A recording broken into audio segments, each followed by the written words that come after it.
प्रभु यीशु मसीह के मधुर और मीठे नाम से आप सभी को जय मसीह की। आज परमेश्वर के वचन में आप सभी का स्वागत है। परमेश्वर पिता आज अपने वचनों के द्वारा आप सभी को बहुत आयत से आशीष को दे। पिता परमेश्वर आज अपने वचनों के द्वारा आपसे बोले और बातचीत करे।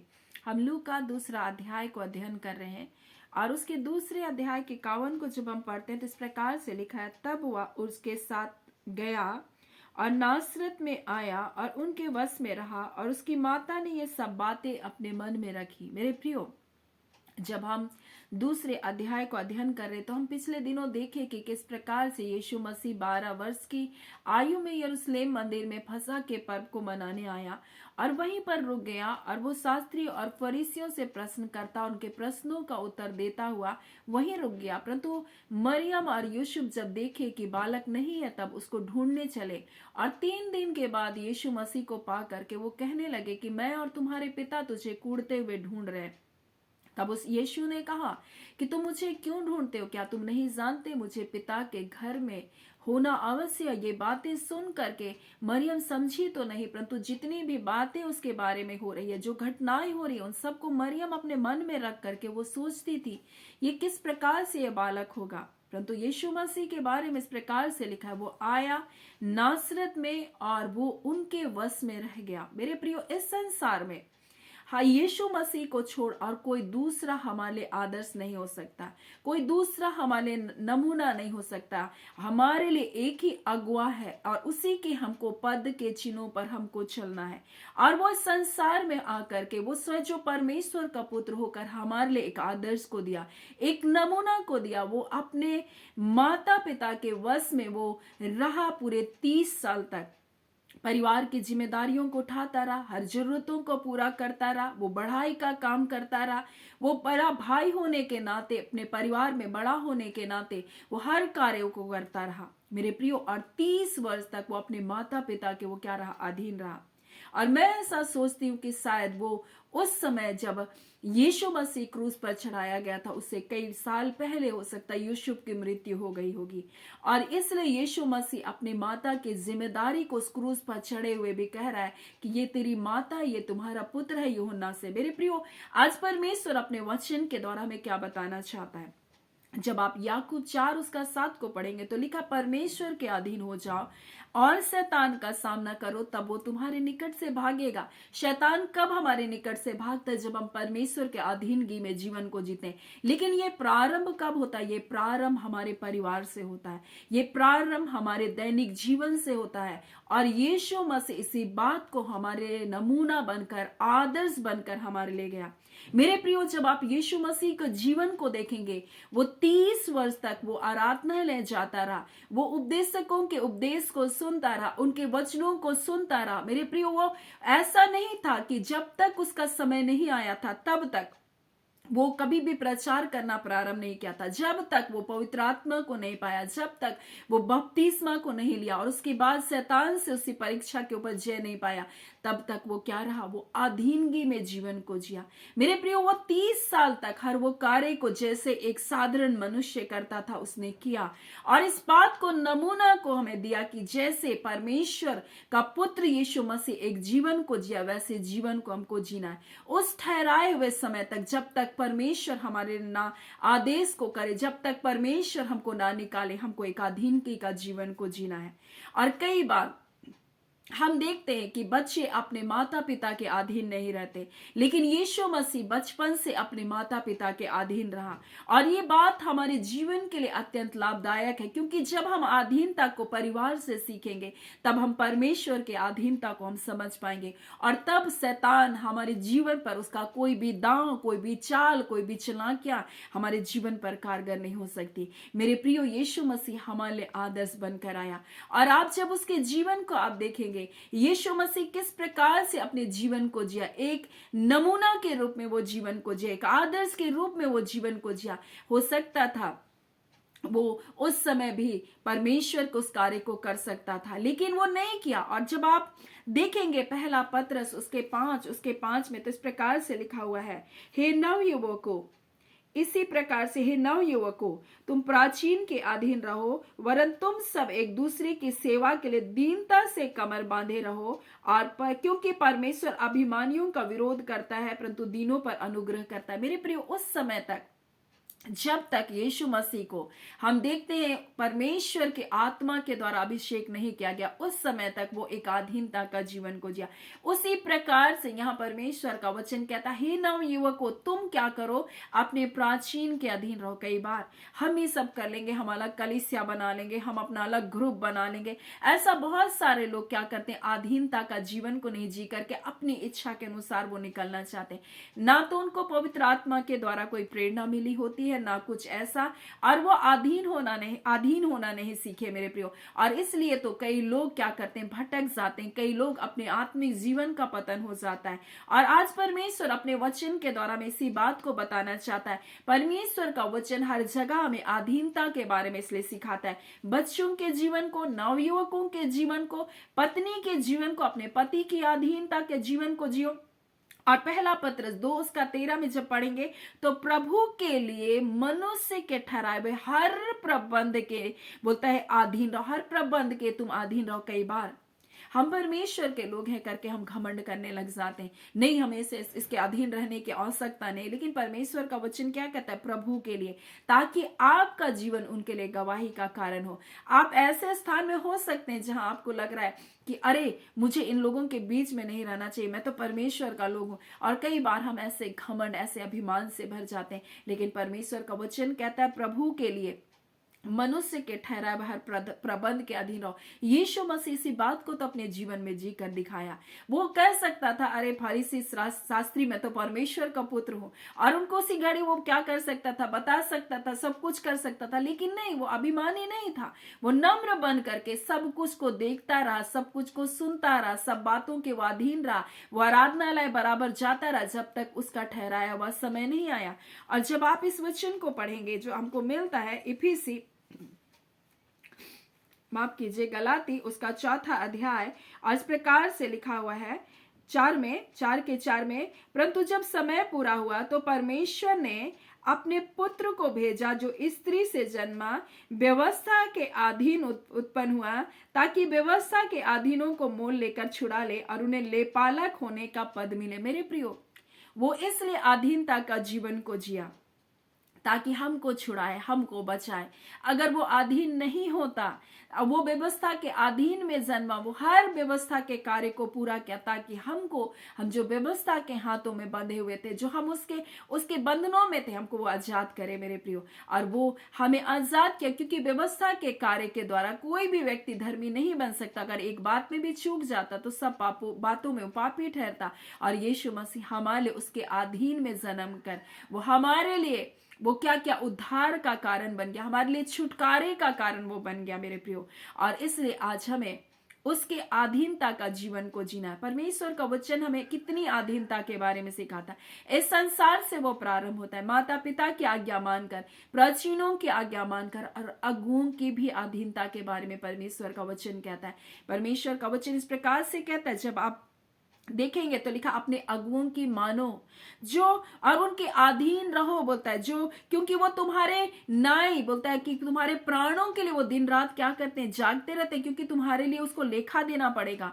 इसलिए उनकी मानो, उनके अधीन में रहो, क्योंकि तुम्हारे लिए वो जागृत रहते हैं, तुम्हारे लिए प्रार्थना विनती वो करते रहते हैं, ताकि तुम भटक न जाओ मेरे प्रियो। आज उसके अधीन रहने की आवश्यकता है। आज बहुत बार लोग अपने अगुओं की नहीं मानते, वो उनको सिखाते हैं, उनको बताते हैं कि नहीं, तुमको कलीसिया छोड़कर इधर उधर नहीं जाना है, जिस कलीसिया में उस स्थान में स्थिर रहना है। लेकिन नहीं, वो इधर उधर जाते हैं, और इस कारण तो वो क्या करते हैं, भटक जाते हैं, उनका आत्मिक जीवन पतन हो जाता है। और परमेश्वर का वचन आज हमें भली भांति इस बात को सिखा रहा है।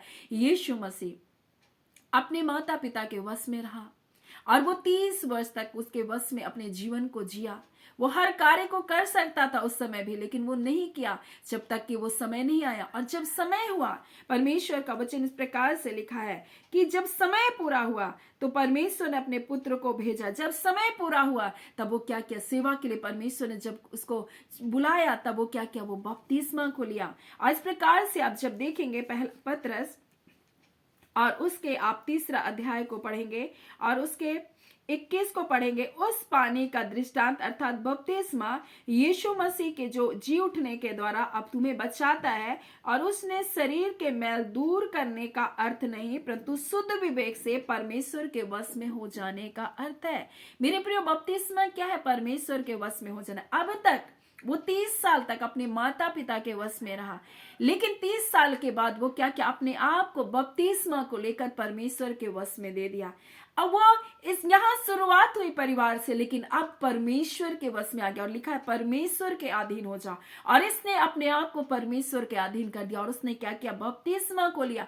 और यो ना कहता मैं तो तुम्हारे पांव की जूती के बंद को खोलने के योग्य भी नहीं। और लिखा है कि परंतु यीशु मसीह कहते नहीं, इसी रीति से व्यवस्था के इस कार्य को पूरा होने दे। और उसने क्या किया? अपने आप को परमेश्वर के वश में, परमेश्वर के नियंत्रण में अपने जीवन को सौंप दिया। वो अब तक तो माता पिता के वश में रहा, अपने परिवार के वश में रहा, लेकिन आगे वो परमेश्वर के वश में अपने आप को समर्पित किया। लिखा है तब जैसे बपतिस्मा लेकर के वो निकला, पवित्र आत्मा उतरा और वो पवित्र आत्मा के सिखाए वो जंगल में चला गया और शैतान से उसकी परीक्षा और उसने उस पर जय पाया। मेरे प्रिय, जब हम पृथ्वी पर जब हम मनुष्य के वश में रहना, अधीनता को जब सीखते हैं, परमेश्वर एक समय पर हमें क्या करता है? हमें बुलाता है और उस जगह लेकर जाता है जहां हम परमेश्वर के वश में हो जाते हैं। और तब यहाँ यीशु मसीह जिस प्रकार से हर शैतान के परीक्षा के ऊपर उसने जय को पाया और जय पाने के बाद वो सामर्थ से भरा हुआ क्या क्या प्रचार करता गया और बंदियों को छुड़ाता रहा और बीमारियों को चंगा करता रहा, दुष्ट आत्माओं को निकालता रहा, अंधकार में पड़े हुए लोगों को निकालता रहा। मेरे प्रियो, और यीशु मसीह इस प्रकार से उसके जीवन में अधीनता के द्वारा जय को देखते हैं। मेरे प्रियो, वो परमेश्वर के तुल्य होने पर भी अपने आप को उसके वश में रखने की वस्तु नहीं जाना। जब आप फिलिप्पी 2:6 को पढ़ेंगे, लिखा है जिसने परमेश्वर के स्वरूप में होकर परमेश्वर के तुल्य होने को अपने वश में रखने की वस्तु नहीं जाना। उसने परमेश्वर के नियंत्रण में अपने आप को शून्य कर दिया और वो परमेश्वर के अधीनता में चला गया। और तब तो शैतान उसके जीवन से क्या क्या नाश करता गया। और इस प्रकार से लिखा है परमेश्वर का पुत्र इसलिए आया कि शैतान के काम को नाश करे। उसी प्रकार से आपके जीवन में ये अधीनता आपके जीवन में जय को लेकर आएगी, ये अधीनता आपके जीवन में छुटकारा को लेकर आएगा। मेरे प्रियो, परमेश्वर आज अपने वचन के द्वारा हमें बताना चाहता है यीशु मसीह के सिवा और कोई भी आपका आदर्श नहीं होना चाहिए, कोई मनुष्य नहीं होना चाहिए। मेरे प्रियो, परमेश्वर का वचन ही हमारे लिए मार्गदर्शक है, उसका वचन हमारे पांवों के लिए दीपक, हमारे लिए मार्ग के लिए उजियाला है और यीशु मसीह हमारे लिए मार्गदर्शक बनकर आया। वचन हमको अधीनता के बारे में सिखाता है और लिखा हे सेवको तुम क्या करो? अपने अगुए, हे सेवक को बोलता है कि तुम अपने स्वामियों के अधीन रहो। लिखा है हे बालको तुम अपने माता पिता के अधीन रहो और लिखा है तुम अपने अगुए के अधीन रहो। और इसी प्रकार से कलीसिया से कहा जा रहा है तुम मसीह के अधीन रहो। जो कलीसिया मसीह के अधीन नहीं है मेरे प्रियो, जो कलीसिया मसीह की शिक्षा पर नहीं चलती मेरे प्रियो, एक दिन वो दंड के भागीदारी को, जो अपनी रीति विधि को इतना महत्व को देती है, जो अपने अपने अपने क्या क्रियाकलापों को इतना महत्व को देती है, लेकिन मसीह के पद चिन्ह पर जो नहीं चल रही है, मसीह की इच्छा को जो पूरा नहीं कर रही है मेरे प्रियो, एक दिन दंड के भागीदारी होंगे। मेरे प्रियो, परमेश्वर आज अपने वचन के द्वारा इसी बात को बताता है। जब हम पढ़ेंगे एफेसी 5वां अध्याय, तो इस प्रकार से लिखा मसीह कलीसिया का क्या है? सिर है। और वो सिर के द्वारा क्या होना चाहिए? कलीसिया संचालित होना चाहिए उसकी मानसिकता के अनुसार, उसके पद चिन्हों के अनुसार, उसके कार्य के अनुसार कलीसिया क्या होनी चाहिए? संचालित होनी चाहिए। तब तो कलीसिया विजयी कलीसिया कहलाएगी, तब तो वो कलीसिया आत्म विजेता कलीसिया कहलाएगी, तब तो वो कलीसिया नाश होती आत्माओं को क्या करेगी? बचाने वाली कलीसिया बनेगी और एक तेजस्वी दुल्हन बन करके वो क्या होगी? यीशु के आगमन के लिए वो तैयार होगी। मेरे प्रियो, आज कलीसिया से परमेश्वर बातचीत करना चाहता है। क्या वो तेजस्वी रूप से हर प्रकार के झुर्रियों को अपने जीवन से दूर कर रही है कलीसिया? क्या आज लोग अपने जीवन को, अधीनता का जीवन को जी रहे? मेरे प्रियो, हमें वचन के अधीन होना है मेरे प्रियो, हमें परमेश्वर के अधीन होना है प्रियो, तब शैतान आपके जीवन से भागेगा। जिस प्रकार से यीशु मसीह ने अपने आप को परमेश्वर के वश में कर दिया, उसने जिस प्रकार से बपतिस्मा को लेकर परमेश्वर के अधीनता में अपने जीवन को दे दिया, उसी समय हम देखते हैं शैतान उसकी परीक्षा कर रहा है। वो 40 दिन आत्मा के चलाए चलने लगा और परमेश्वर का वचन 2 कुरिन्थी 1 अध्याय में इस प्रकार से लिखा है और उसकी ओर से तुम्हारा अभिषेक हुआ। और ये अभिषेक मेरे प्रियो शैतान के हर एक जुए को, हर बंधन को क्या करता है? तोड़ता है। आज मेरे प्रियो, यीशु मसीह ने जब बपतिस्मा को लिया, पवित्र आत्मा उस पर उतरा, और क्या देखते हैं, शैतान उसकी परीक्षा की, और शैतान के हर एक कार्य के ऊपर, हर एक परीक्षाओं के ऊपर यीशु मसीह जय को पाया। और उसी प्रकार से जब हम यशायाह 10 को पढ़ते हैं तो लिखा, अभिषेक के कारण जुआ क्या किया जाएगा, तोड़ा जाएगा। और इसी अभिषेक में आज हर कलीसिया को बढ़ना है, आत्मा के चढ़ाए चलना है मेरे प्रियो, मसीह के पद चिन्हों के अनुसार अपने जीवन को जीना है मेरे प्रियो। तब तो शैतान का हमारे निकट से उसको भागना पड़ेगा। वो हो सकता है आपकी परीक्षा करने आता होगा, हो सकता है आपको गिराने आता है, लेकिन जैसे आप परमेश्वर के अभिषेक में, उसकी आत्मा के अभिषेक में आप चलेंगे मेरे प्रियो, शैतान आपके निकट से भागेगा। वो आपके जीवन में बार बार वो आपको परीक्षाओं में डालने के लिए नहीं आ सकेगा। उसके बाद वो आपके जीवन से भागेगा, क्योंकि आप वो संतान बनेंगे, वो वारिस बनेंगे जिसके पास अधिकार है मेरे प्रियो।